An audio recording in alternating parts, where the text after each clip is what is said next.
अर्जुन और भीमसेन के द्वारा कौरव सेना का संहार, भीम के हाथ से शकुनी का मूर्छित होना।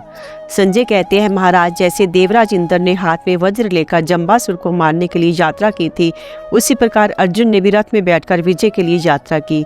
उन्हें आते देख कौरव पक्ष के नरवीर क्रोध में भरकर रथ, घोड़े, हाथी और पैदलों के साथ ले अर्जुन के सामने चढ़ आए। फिर तो त्रिलोकी का राज्य पाने के लिए जैसे अस्त्रों के साथ देवताओं और भगवान विष्णु का युद्ध हुआ, उसी प्रकार उन योद्धाओं के साथ अर्जुन का संग्राम होने लगा।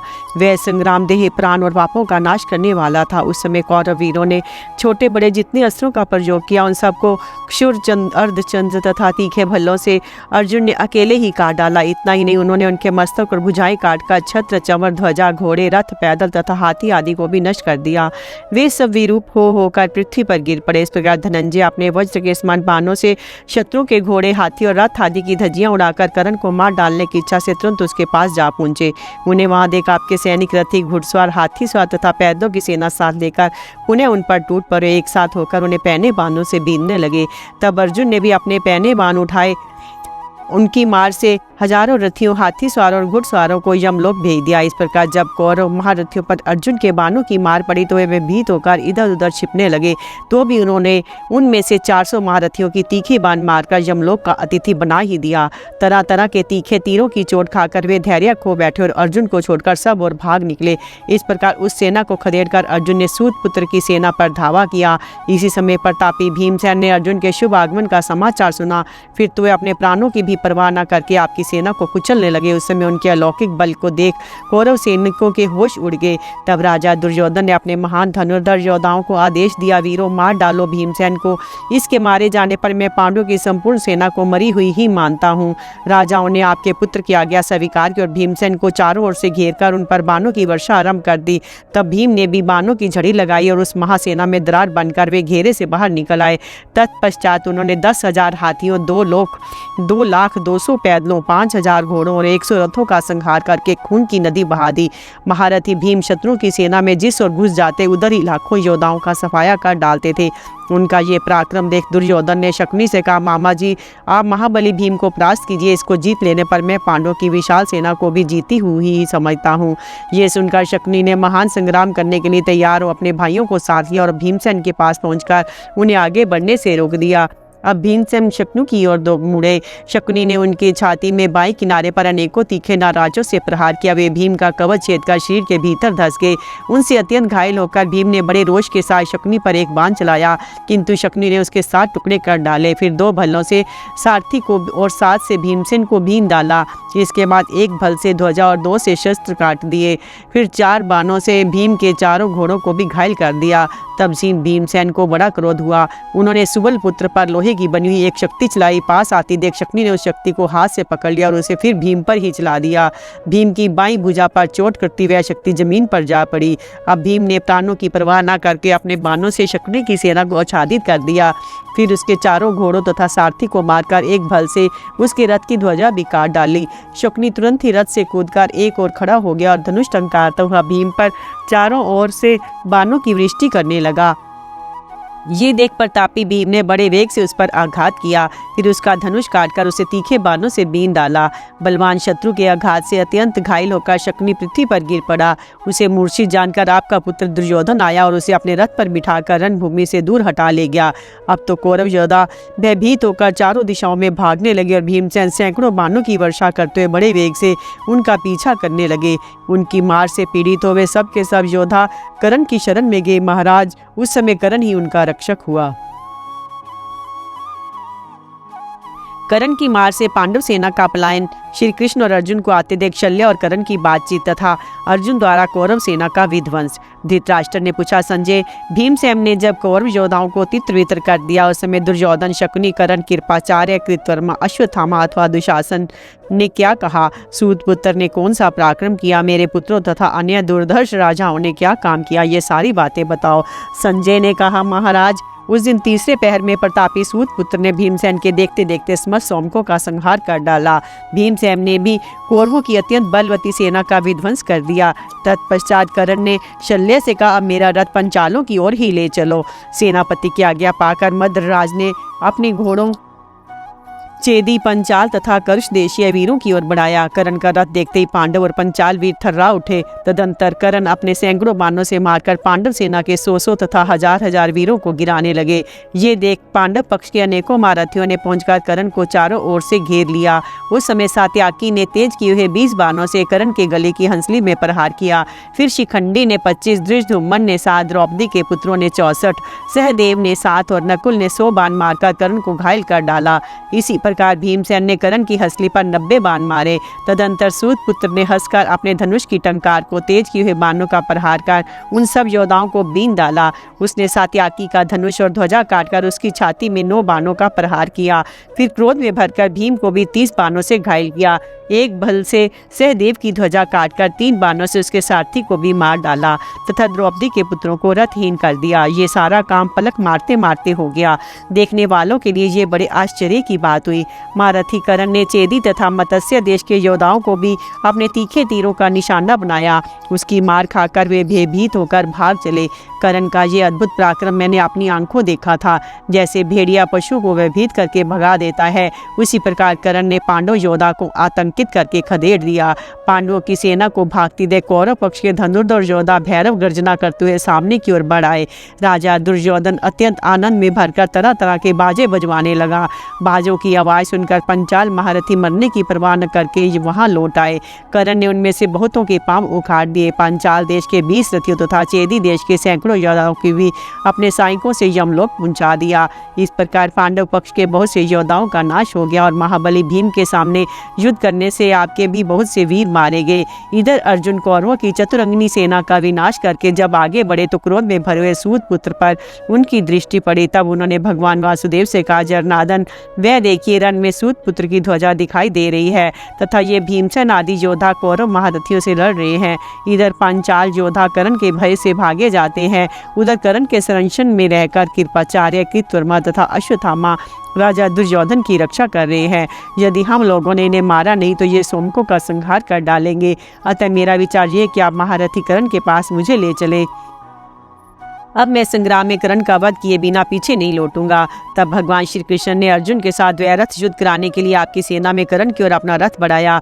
वे रथ पर बैठे बैठे चारों ओर खड़ी हुई पांडव सेना को धीरज बंधाते जाते थे। वीरवर अर्जुन आपकी सेना को परास्त करते हुए आगे बढ़ रहे थे। श्वेत घोड़े वाले रथ पर बैठकर अपने सारथी भगवान कृष्ण के साथ अर्जुन को आते देख मद्रराज शल्या ने कर्ण से कहा, कर्ण, तुम दूसरे लोगों से जिनका पता पूछते फिरते थे, वे कुंती नंदन अर्जुन अपना गांडीव धनुष लिए हुए सामने खड़े हैं। वह उनका रथ आ रहा है। यदि आज उन्हें मार डालोगे तो हम लोगों का भला होगा। अर्जुन के धनुष की प्रत्यंचा में चंद्रमा एवं ताराओं के चिन्ह हैं। उनकी ध्वजा के शिखर पर भयंकर वानर दिखाई पड़ता है जो चारों ओर ताक ताक कर वीरों का भी भय बढ़ा रहा है। ये अर्जुन के रथ पर बैठकर घोड़े हाँकते हुए भगवान श्री कृष्ण के शंख, चक्र, गदा तथा शांग्र धनुष दिख रहे हैं। ये गांडीव टंकार रहा है तो अर्जुन के छोड़े हुए तीखे तीर शत्रुओं के प्राण ले रहे हैं। आज ये रणभूमि राजाओं के कटे हुए मस्तक से पटी जा रही है। पुण्यशीन होने पर स्वर्ग से गिरने वाले प्राणियों की तरह ये नाना देशों के नरेश अपने रथों से गिरकर धाराशायी हो रहे हैं। जैसे सिंह हजारों हरिणों के झुंड को घबराहट में डाल देता है, उसी प्रकार अर्जुन ने अपने शत्रुओं की सेना को अत्यंत व्याकुल कर डाला है। अर्जुन तनिक सी देर में बहुसंख्यक शत्रुओं का अंत कर देते हैं, इसलिए उनके भय से ये कौरव सेना चारों ओर से छिन्न-भिन्न हो रही है। ये देखो, अर्जुन सब सेनाओं को छोड़कर तुम्हारे पास पहुंचने की जल्दी कर रहे हैं। भीमसेन को पीड़ित देख वे क्रोध से तमतमा उठे हैं, इसलिए आज तुम्हारे सिवा और कोई इसी से युद्ध करने के लिए नहीं रुक सकेंगे। तुमने धर्मराज को रथहीन करके उन्हें बहुत घायल कर डाला है। शिखंडी, धृष्टद्युम्न, द्रौपदी के पुत्र सात्याकी, उत्तमौजा, नकुल तथा सहदेव को भी तुम्हारे हाथों बहुत चोट पहुंची है। ये सब देखकर अर्जुन की आंखें क्रोध से लाल हो गई हैं। वे समस्त राजाओं का संहार करने की इच्छा से अकेले ही तुम्हारे ऊपर चढ़े आ रहे हैं। कर्ण, अब तुम भी इनका सामना करने के लिए आगे बढ़ो, क्योंकि तुम्हारे सिवा दूसरा कोई धनुर्धर ऐसा नहीं है जो अर्जुन से लोहा ले सके। केवल तुम ही युद्ध में श्री कृष्ण अर्जुन को परास्त करने की शक्ति रखते हो। तुम्हारे ही ऊपर ये भार रखा गया है। अतः धनंजय का मुकाबला करो। तुम भीष्म, द्रोण, अश्वत्थामा तथा कृपाचार्य के सामने बली हो। इस महासमर में आगे बढ़ते अर्जुन को रोको। देखो, ये कौरव सेना के महारथी अर्जुन के भय से भागे जाते हैं। सूत नंदन, तुम्हारे सिवा दूसरा कोई ऐसा वीर नहीं जो इनका भय दूर करे। ये समस्त कौरव तुम्हें द्वीप के समान अपना रक्षक मानकर तुम्हारे ही पास आ रहे हैं और तुमसे शरण पाने की की आशा रखकर यहाँ खड़े हुए हैं।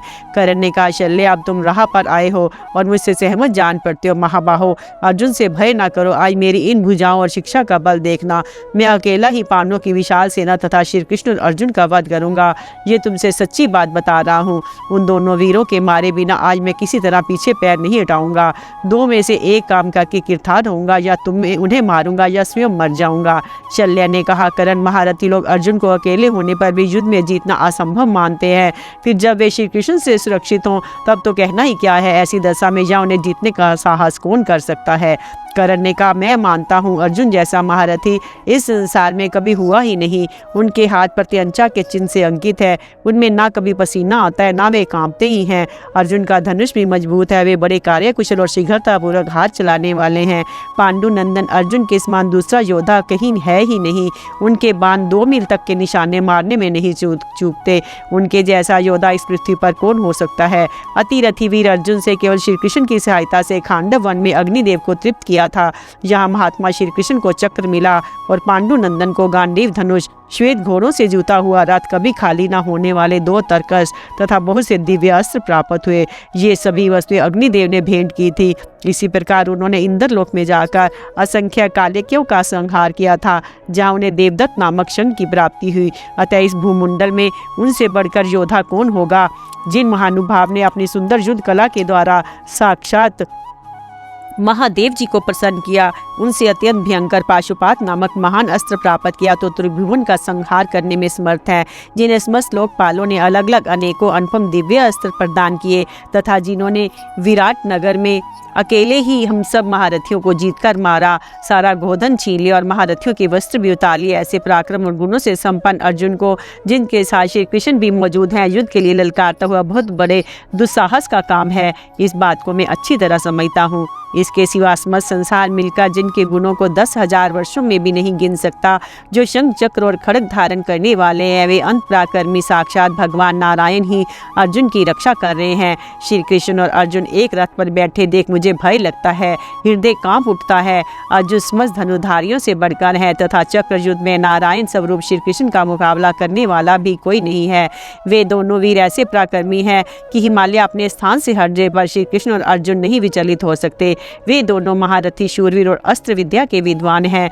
दोनों के ही अस्त्र शस्त्र सुदृढ़ हैं। शल्य, बताओ तो सही, ऐसे पराक्रमी श्री कृष्ण और अर्जुन का मुकाबला मेरे सिवा दूसरा कौन कर सकता है। आज ऐसा युद्ध होगा जैसा पहले कभी नहीं हुआ था।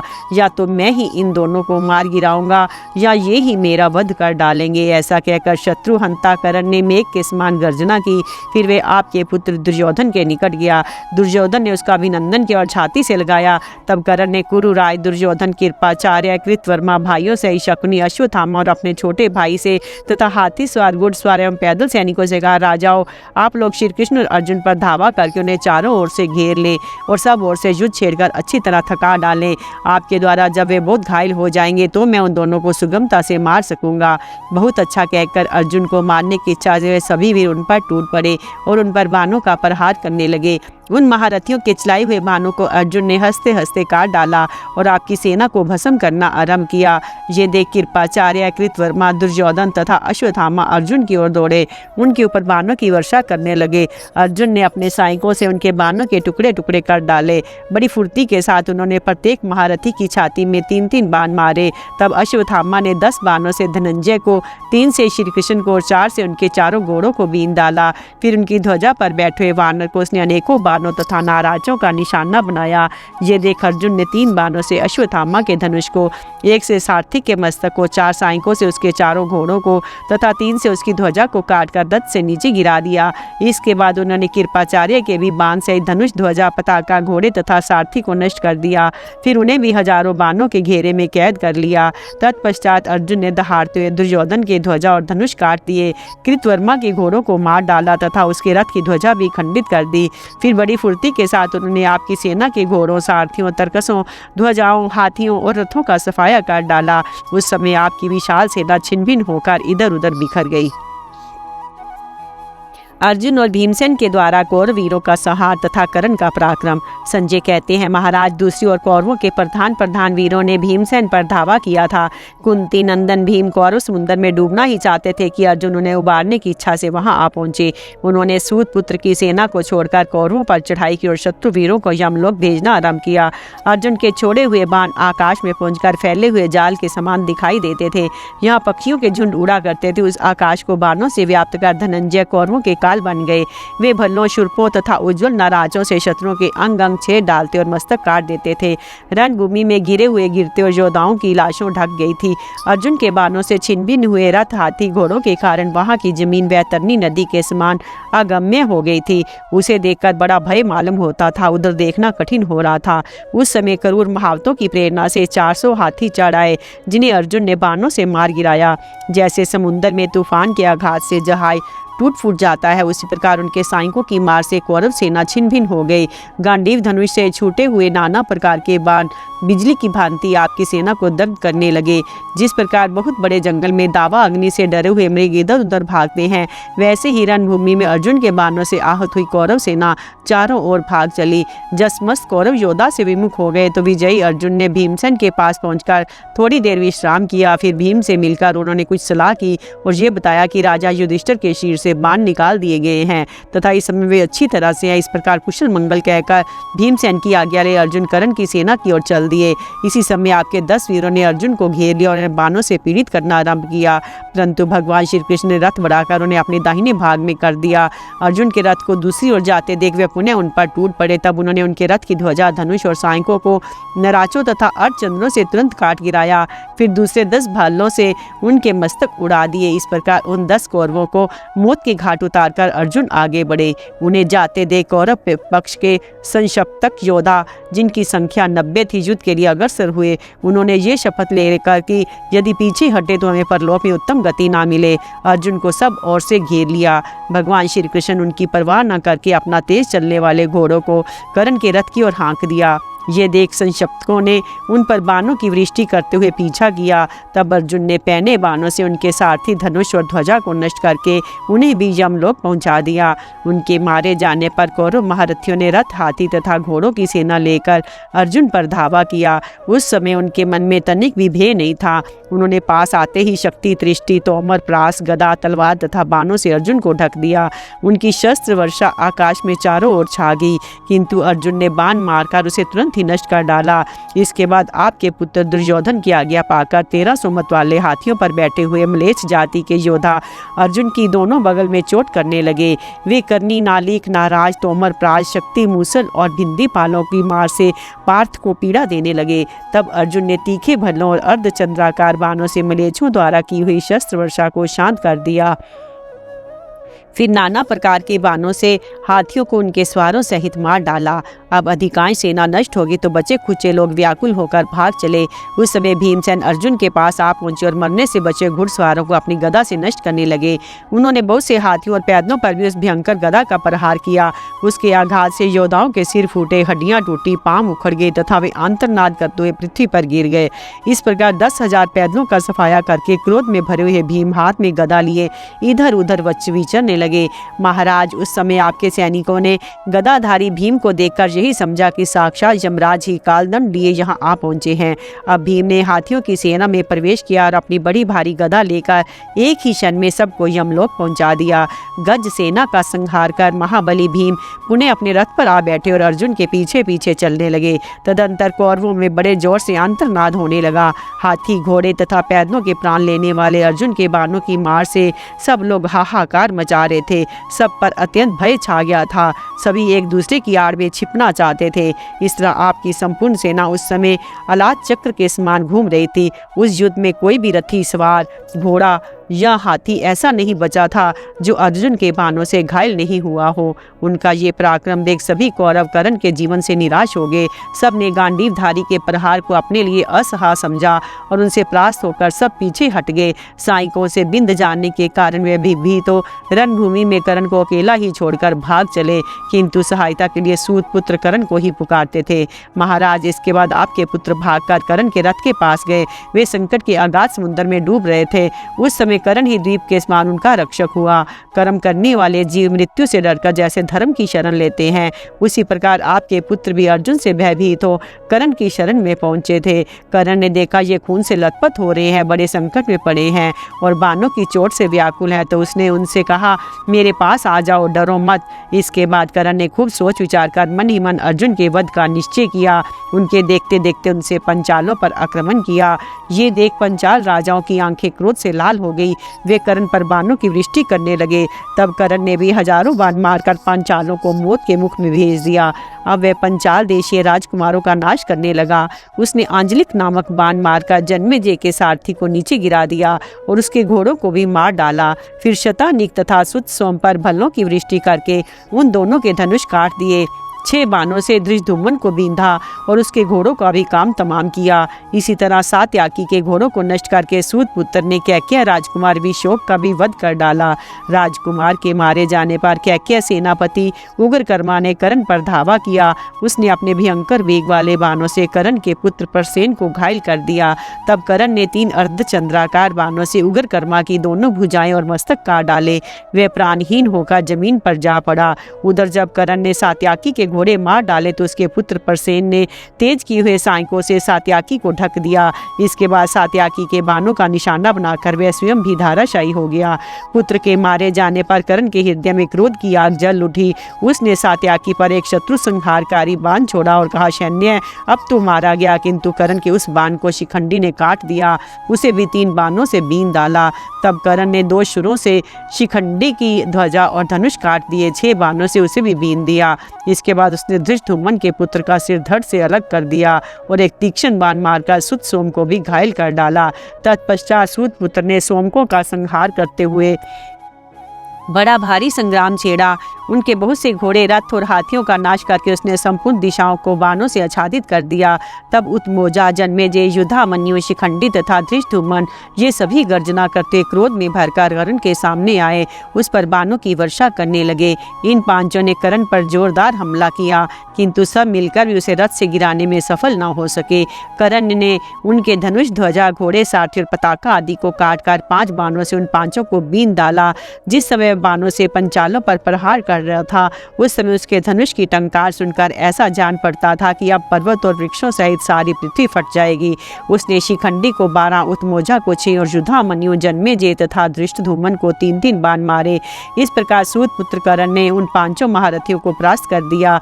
वे कर्ण रूपी समुद्र में डूबना ही चाहते थे कि द्रौपदी के पुत्रों ने वहां पहुंचकर उन्हें रण सामग्री से सजे हुए रथों में बिठाया और इस प्रकार अपने मामाओं को संकट से उद्धार किया। तत्पश्चात सात्याकी ने कर्ण के छोड़े हुए बहुत से बाणों को अपने तीखे तीरों से काट डाला। फिर कर्ण को भी घायल कर 8 बाणों से आपके पुत्र दुर्योधन को बीन डाला। अब कृपाचार्य, कृतवर्मा, दुर्योधन तथा कर्ण ये चारों मिलकर सात्याकी पर तीक्ष्ण साइकों की वर्षा करने लगे। जैसे 4 दिक्पालों के साथ अकेले दैत्यराज हिरण्यकश्यप का युद्ध हुआ था, उसी प्रकार इन चारों वीरों के साथ यदुकुलभूषण सात्याकी ने अकेले ही लोहा लिया। इतने में ही उक्त पंचाल महारथी कवच पहनकर दूसरे रथों पर बैठकर वहां आ पहुंचे और सात्याकी की रक्षा करने लगे। उस समय शत्रु का आपके सैनिकों के साथ घोर युद्ध हुआ। कितने ही रथी, हाथी सवार, घुड़सवार और पैदल योद्धा नाना प्रकार के अस्त्र शस्त्रों से आच्छादित और इधर उधर भटकने लगे। वे परस्पर के ही धक्के से लड़खड़ाकर गिर जाते और आर्त स्वर से चीत्कार मचाने लगते थे। बहुतेरे सैनिक प्राणों से हाथ धोकर रणभूमि में सो रहे थे। भीम द्वारा दुशासन का रक्तपान और उसका वध, युधामन्यु द्वारा चित्रसेन का वध तथा भीम का हर्षोद्गार। संजय कहते हैं, महाराज जब वह भयंकर संग्राम चल रहा था, उस समय राजा दुर्योधन का छोटा भाई आपका पुत्र दुशासन निर्भय हो बाणों की वर्षा करता हुआ भीमसेन पर चढ़ आया। उसे देखते ही भीमसेन भी दौड़े। जिस प्रकार रूरु मृग पर सिंह आक्रमण करता है, वैसे ही वे उसके निकट जा पहुंचे। फिर तो शंबरासुर और इंद्र के समान क्रोध में भरे हुए उन दोनों वीरों में बड़ा भयंकर युद्ध छिड़ गया। दोनों ही प्राणों की बाजी लगाकर लड़ने लगे। इसी बीच में भीमसेन ने अपनी फुर्ती दिखाते हुए 2 शुरों से आपके पुत्र के धनुष और ध्वजा को काट डाला। एक बाण से उसके ललाट में घाव किया और दूसरे से उसके सारथी का मस्तक भी धड़ से अलग कर दिया।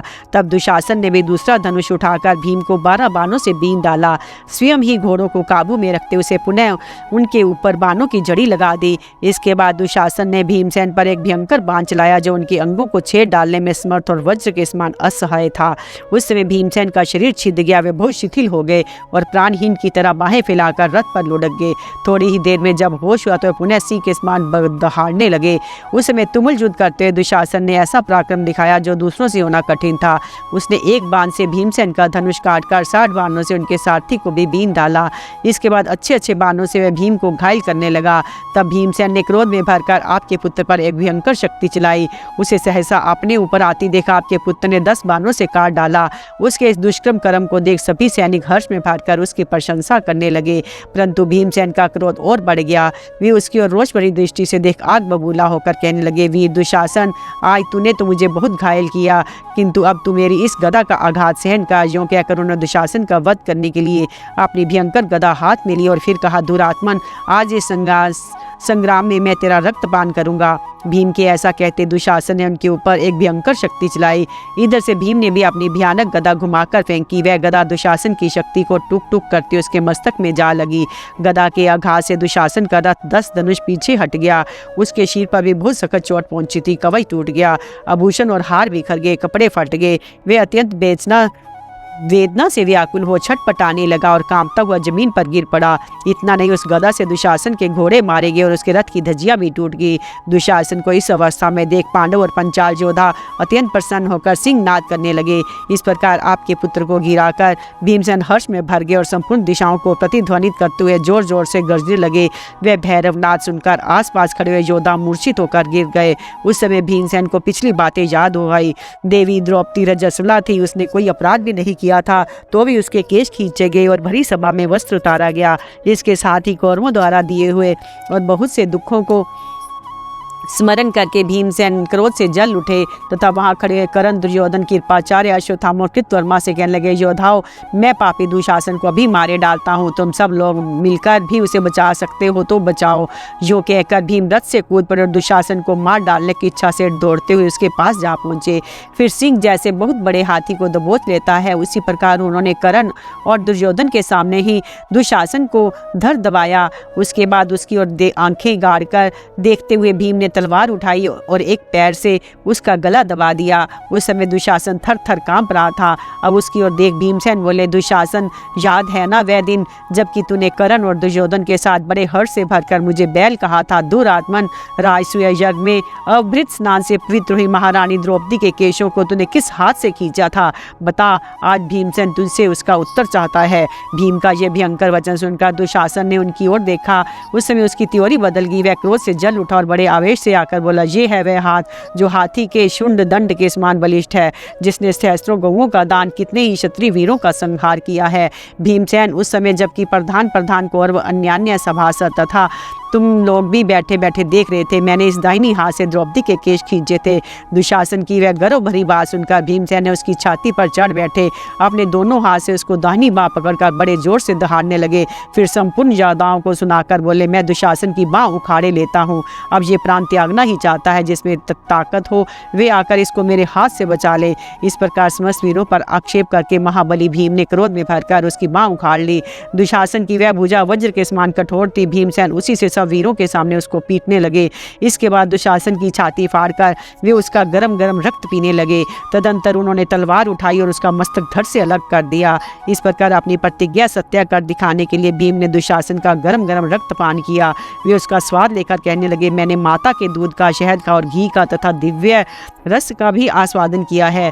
दूध और दही से बिलोए हुए ताजे माखन का भी स्वाद लिया है। इनके अलावा भी संसार में बहुत से पान करने योग्य पदार्थ हैं जिन्हें अमृत के समान मधुर स्वाद है, परंतु मेरे शत्रु के इस रक्त का स्वाद तो उन सबसे विलक्षण है। इसमें सबसे अधिक रस है। यूं कहकर वे बारंबार उसके रक्त का आस्वादन करते अत्यंत हर्ष में भरकर उछलने कूदने लगते थे।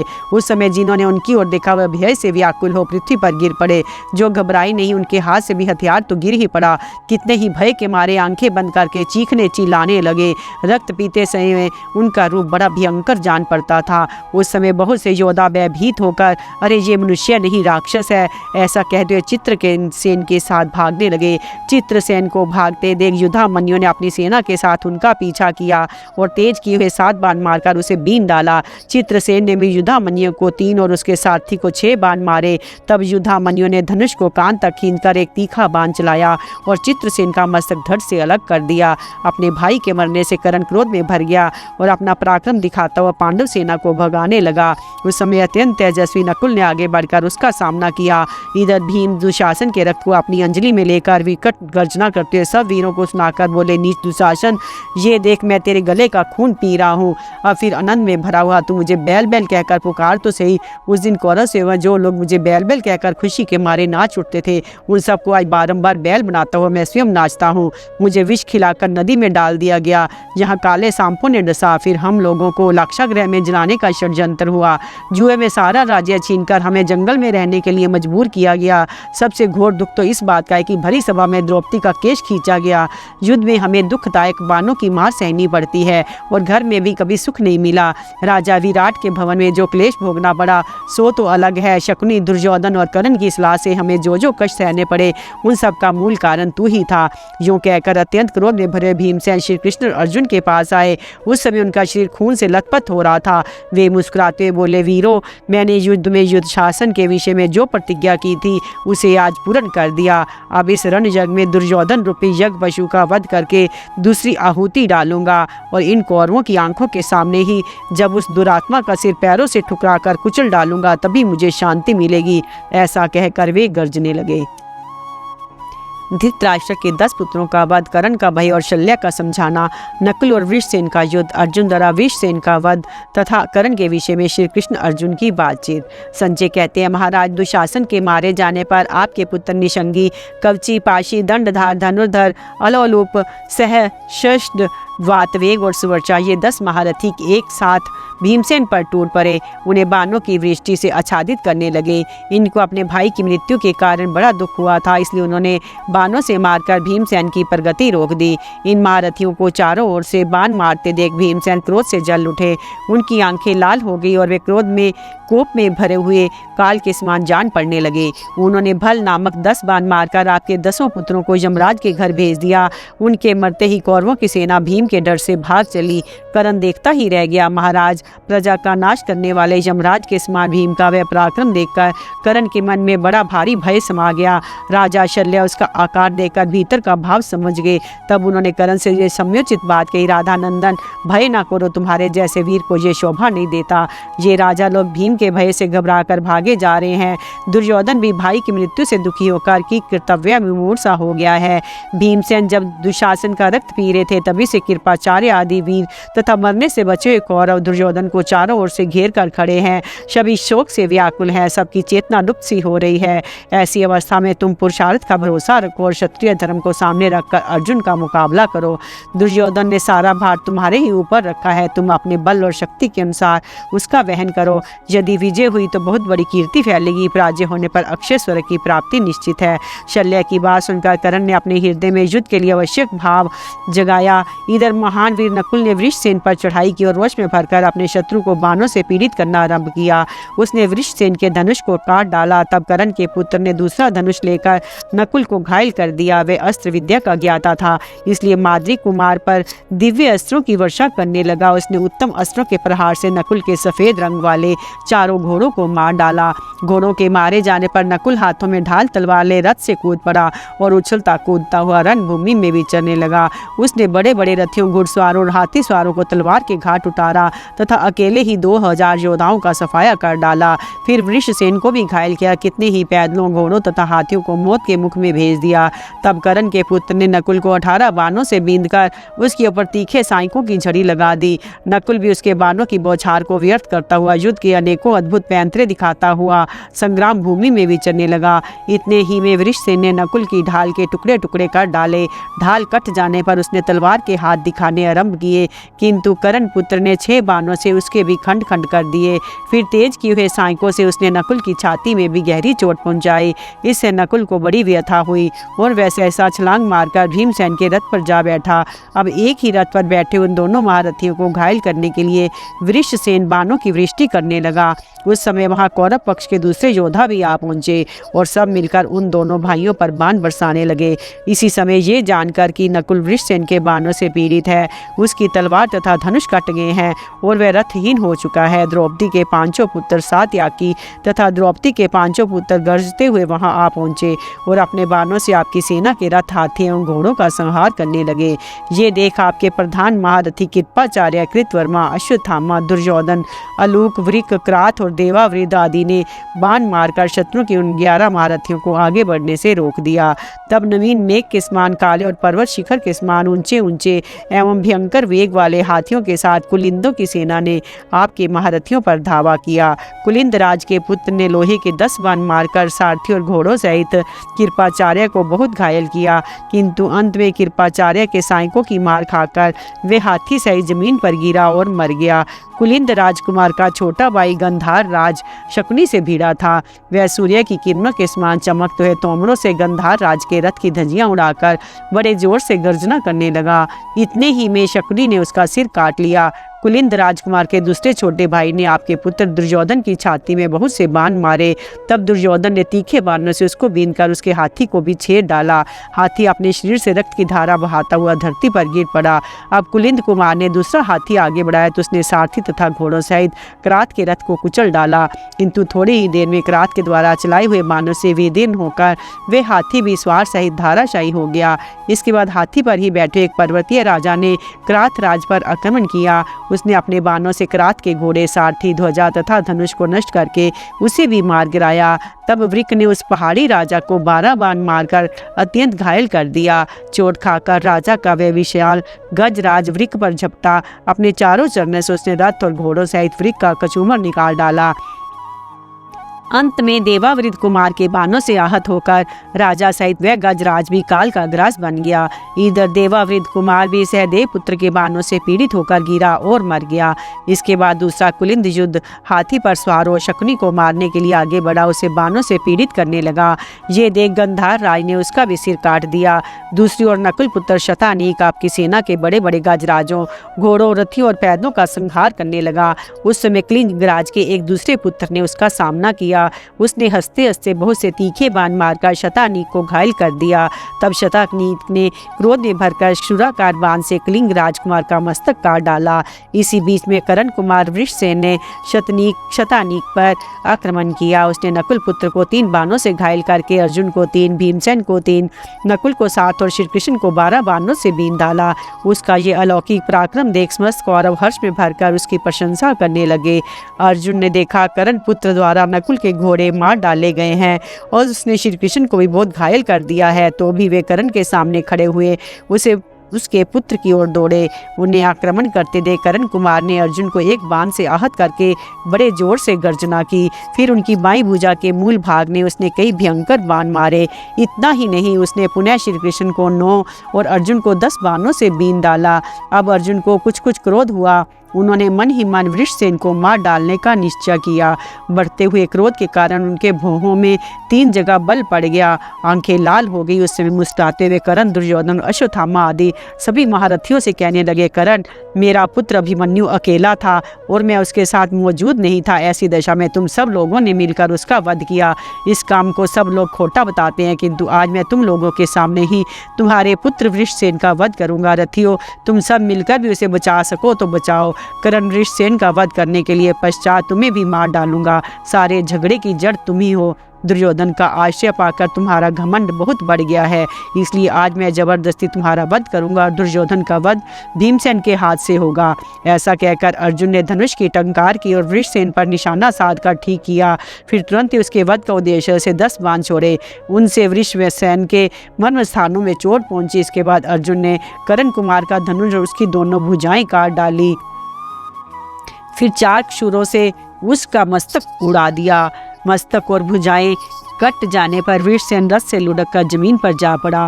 पुत्र के वध से कर्ण को बड़ा दुख हुआ। वह रोष में भरकर सहसा श्री कृष्ण और अर्जुन की ओर दौड़ा।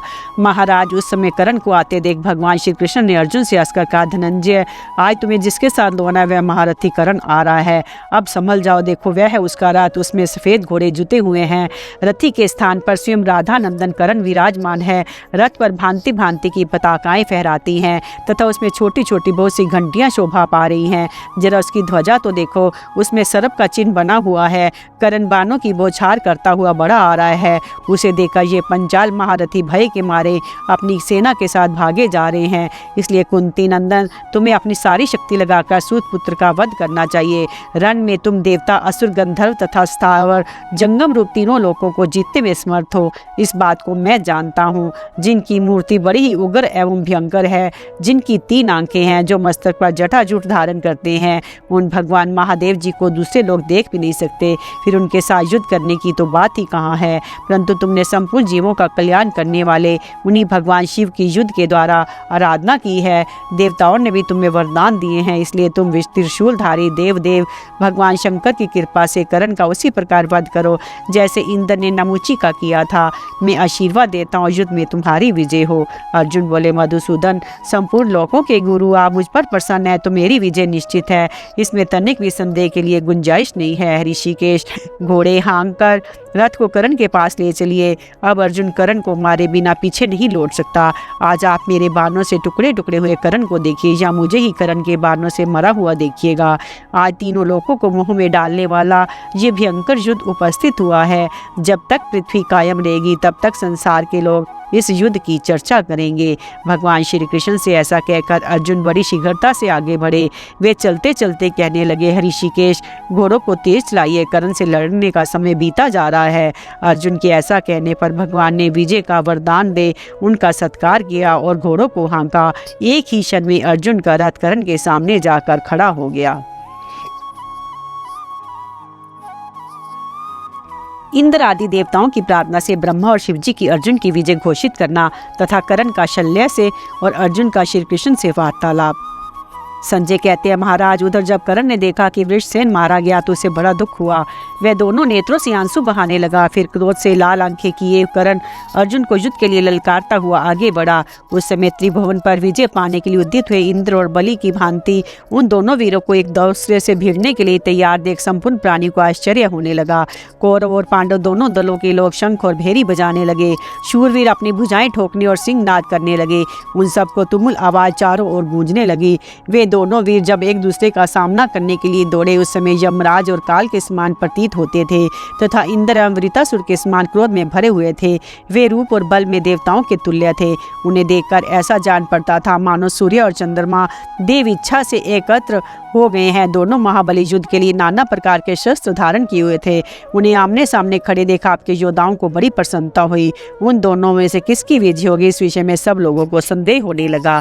महाराज, कर्ण और अर्जुन का युद्ध देखने के लिए देवता, दानव, गंधर्व, नाग, यक्ष, पक्षी, वेदवेता, महर्षि, शारदान, भोजी, पितृ तथा तप विद्या तथा एवं औषधियों के अधिष्ठाता देवता नाना प्रकार के रूप धारण के अंतरिक्ष में खड़े थे। वहां उनका कोलाहल सुनाई पड़ता था। ब्रह्म ऋषियों और प्रजापतियों के साथ ब्रह्मा जी तथा भगवान शंकर भी दिव्य विमानों में बैठकर महायुद्ध देखने आए थे। देवताओं ने ब्रह्मा जी से पूछा, भगवान, कौरव और पांडव पक्ष के इन 2 प्रधान वीरों में कौन विजयी होगा? देव, हम तो चाहते हैं इनकी एक सी विजय हो। कर्ण और अर्जुन के विवाद से सारा संसार संदेह में पड़ा हुआ है। प्रभु, आप सच्ची बात बताइए, इनमें से किसकी विजय होगी? ये प्रश्न सुनकर इंद्र ने देवादि देव पितामह को प्रणाम किया और कहा, भगवान, आप पहले बता चुके हैं कि श्री कृष्ण और अर्जुन की ही विजय निश्चित है। आपकी वह बात सच्ची होनी चाहिए। प्रभु, मैं आपके चरणों में प्रणाम करता हूँ, मुझ पर प्रसन्न होइए। इंद्र की प्रार्थना सुन ब्रह्मा और शंकर जी ने कहा, देवराज, महात्मा अर्जुन की ही विजय निश्चित है। उन्होंने खांडव वन में अग्निदेव को तृप्त किया है, स्वर्ग में आकर तुम्हें भी सहायता पहुँचाई है। अर्जुन सत्य और धर्म में अटल रहने वाले हैं, इसलिए उनकी विजय अवश्य होगी, इसमें तनिक भी संदेह नहीं है। संसार के स्वामी साक्षात भगवान नारायण भाई ने उनका सारथी होना स्वीकार किया है। वे मनस्वी, बलवान, शूरवीर, अस्त्र विद्या के ज्ञाता और तपस्या के धनी हैं। उन्होंने धनुर्वेद का पूर्ण अध्ययन किया है। इस प्रकार अर्जुन विजय दिलाने वाले संपूर्ण सद्गुणों से युक्त हैं। इसके अलावा उनकी विजय देवताओं का ही तो कार्य है। अर्जुन मनुष्यों में श्रेष्ठ एवं तपस्वी हैं। वे अपनी महिमा से देव की विधान को उलट भी सकते हैं। यदि ऐसा हुआ तो निश्चय ही संपूर्ण लोकों का अंत हो जाएगा। श्री कृष्ण तथा अर्जुन के क्रोध करने पर यह संसार कहीं नहीं टिक सकता। ये ही दोनों संसार की सृष्टि करते हैं। ये ही प्राचीन ऋषि नर और नारायण हैं। इन पर किसी का शासन नहीं चलता और ये सबको अपने शासन में रखते हैं। देवलोक या मनुष्यलोक में इन दोनों की बराबरी करने वाला कोई नहीं है। देवता, ऋषि और चारणों के साथ ये तीनों लोक एवं संपूर्ण भूत यानी सारा विश्व ब्रह्मांड ही इनके शासन है। इनकी ही शक्ति से सब लोग अपने अपने कर्मों में प्रवृत्त हो रहे हैं। अतः विजय तो श्री कृष्ण और अर्जुन की ही होगी। कर्ण वसु अथवा मरुदों के लोक में जाएगा। ब्रह्मा और शंकर जी के ऐसा कहने पर इंद्र ने संपूर्ण प्राणियों को बुलाकर उनकी आज्ञा सुनाई। वे बोले, हमारे पूज्य प्रभुओं ने संसार के हित के लिए जो कुछ कहा है उसे तुम लोगों ने सुना ही होगा। वह वैसा ही होगा, उसके विपरीत होना असंभव है। अतः अब निश्चित हो जाओ। और इंद्र की बात सुनकर समस्त प्राणी विस्मित हो गए और हर्ष में भरकर श्री कृष्ण और अर्जुन की प्रशंसा करते उन पर सुगंधित फूलों की वर्षा करने लगे। देवता लोग कई तरह के दिव्य बाजे बजाने लगे। तत्पश्चात श्री कृष्ण और अर्जुन ने तथा शल्य और कर्ण ने अलग अलग अपने अपने शंख बजाए। उस समय उन दोनों में कायरों को डराने वाला युद्ध आरंभ हुआ। दोनों के रथों पर निर्मल ध्वजाएं शोभा पा रही थी। कर्ण की ध्वजा का डंडा रतन का बना हुआ था। उस पर हाथी की साइकिल का चिन्ह था। अर्जुन की ध्वजा पर एक श्रेष्ठ वानर बैठा था जो यमराज के समान मुंह बाए रहता था। वे अपनी डाढ़ों से सबको डराया करता था। उसकी ओर देखना भी कठिन था। भगवान श्री कृष्ण ने शल्य की ओर आंखों की त्योरी करके देखा, मानो उसे नेत्र रूपी बाणों से बींध रहे हों। शल्य ने भी उनकी ओर इस तरह की दृष्टि डाली, किंतु इसमें विजय श्री कृष्ण की हुई। शल्य की पलकें झेप गई। इसी प्रकार कुंती नंदन धनंजय ने भी दृष्टि द्वारा कर्ण को परास्त किया। तदंतर कर्ण शल्य से हंसकर बोला, शल्य, यदि कदाचित इस संग्राम में अर्जुन मुझे मार डाले तो तुम क्या करोगे, सच बताना। शल्य ने कहा, कर्ण, यदि वे आज तुझे मार डालेंगे तो मैं श्री कृष्ण तथा अर्जुन दोनों को ही मौत के घाट उतारूंगा। इस तरह अर्जुन ने भी श्री कृष्ण से पूछा। तब वे हंसकर कहने लगे, पार्थ, क्या ये भी सच हो सकता है कि कदाचित सूर्य अपने स्थान से गिर जाए, समुद्र सूख जाए और आग अपना उष्ण स्वभाव छोड़कर शीतलता स्वीकार कर ले? ये सभी बातें संभव हो जाएं, किंतु कर्ण तुम्हें मार डाले ये कदापि संभव नहीं है। यदि किसी तरह ऐसा हो जाए तो संसार उलट जाएगा। मैं अपनी भुजाओं से ही कर्ण तथा शल्यों को मसल डालूंगा। भगवान की बात सुनकर अर्जुन हंस पड़े और बोले, जगन्नाथन, ये शल्य और कर्ण तो मेरे लिए ही काफ़ी नहीं है।